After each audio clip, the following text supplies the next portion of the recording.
présente aux États-Unis, ainsi qu'au Royaume-Uni, la géolocalisation est désormais bien implantée en France. Le contrôle du temps de travail par la géolocalisation est une pratique qui se généralise avec des systèmes de plus en plus perfectionnés.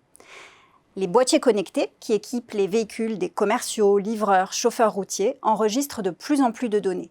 Le positionnement en temps réel du véhicule, la température intérieure, les itinéraires suivis, la vitesse de conduite et même les temps de pause. Certains dispositifs sont même équipés de systèmes d'alerte avec envoi d'un SMS si la voiture sort du périmètre prédéfini ou en cas de choc.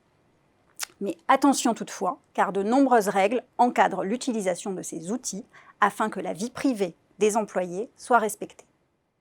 Alors, dans quel cas une entreprise peut-elle mettre en place un système de géolocalisation ? Il faut dans un premier temps poursuivre un but légitime. Donc, la mise en place d'un système de géolocalisation est autorisée dans certains cas, tels que par exemple le suivi ou la facturation d'une prestation de transport de personnes ou de marchandises. Par exemple, pour que le service commercial puisse renseigner le client sur la situation du chauffeur. Ou alors, il faut vouloir assurer la sûreté ou la sécurité du salarié ou des marchandises qu'il transporte, pour lutter par exemple contre le vol ou envoyer des secours en cas d'accident. Ou alors, permettre une meilleure allocation des moyens, c'est-à-dire que l'entreprise va pouvoir mieux optimiser ses tournées et rationaliser la gestion de sa flotte.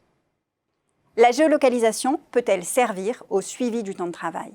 L'employeur va pouvoir recourir à la géolocalisation pour contrôler les horaires de travail du salarié, mais cela reste très encadré. Il faut d'abord que cet objectif constitue une finalité accessoire, c'est-à-dire qu'il ne soit pas le premier objectif poursuivi.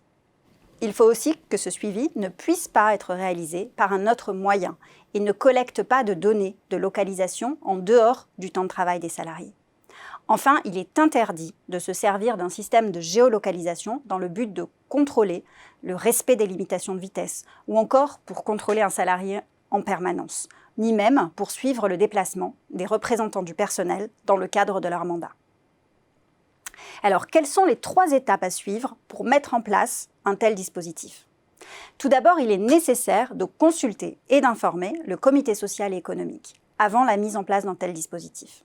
Ensuite, les salariés vont devoir, eux aussi, être informés individuellement. Et enfin, il va falloir intégrer le dispositif à la politique de traitement des données de l'entreprise. Alors, aujourd'hui, il n'est plus nécessaire de réaliser une déclaration auprès de la CNIL. Mais néanmoins, dans le cadre du règlement européen relatif à la protection des données, le système de géolocalisation va devoir être inscrit au registre des activités de traitement tenues par l'employeur. Et si l'employeur a désigné un délégué à la protection des données, il devra naturellement associer le DPO à la mise en œuvre du dispositif. Quelle sera la durée de conservation des données que je collecte ? Eh bien, en principe, la durée de conservation des données est de 2 mois. Cependant, dans certains cas, il existe des dérogations qui peuvent porter cette durée jusqu'à 5 ans. Et quelles sont les sanctions encourues ? Eh bien, la CNIL peut sanctionner les entreprises en cas de violation des obligations relatives à la sécurité des données. Il peut s'agir d'avertissement, de rappel à l'ordre ou d'amende. En conclusion, si la confiance n'exclut pas le contrôle ne peut pas non plus outrepasser certains principes essentiels aux droits des salariés, et notamment le respect de leur vie privée.